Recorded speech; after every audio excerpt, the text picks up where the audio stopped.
मागे म्हटलंय, महाराष्ट्रातल्या जनतेने आपला निर्णय खूप स्पष्ट दिलेला आहे।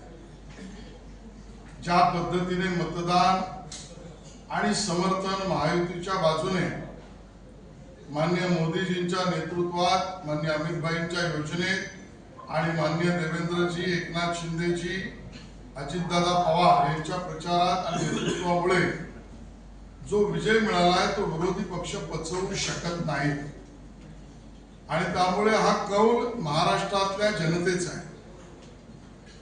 हा कौल महाराष्ट्रातल्या जनतेने निवडून दिलेल्या आमदार आणि सरकारच्या बाजूने आहे, जे या कौल आणि मतदानाच्या विरोधात बोलतायत आणि त्या विरोधात, कौल आणि मतदानाच्या विरोधात मांडणी करताना मतचोरी म्हणतायत।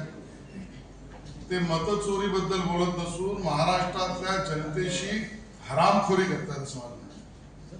आणि म्हणून ही महाराष्ट्रातल्या जनतेशी हरामखोरी काँग्रेस, उभाटा सेना, त्यांचे अगल बगलचे पक्ष करतायत। महाराष्ट्र यांना कधी माफ करणार नाही, कारण जनतेचा कौल आणि आशीर्वाद याच्यावर प्रश्नचिन्ह उभा करणं म्हणजे महाराष्ट्रातल्या नागरिकांवर प्रश्न उपस्थित करणं आहे, त्यांच्या मतदानावर प्रश्न उपस्थित करणं आहे।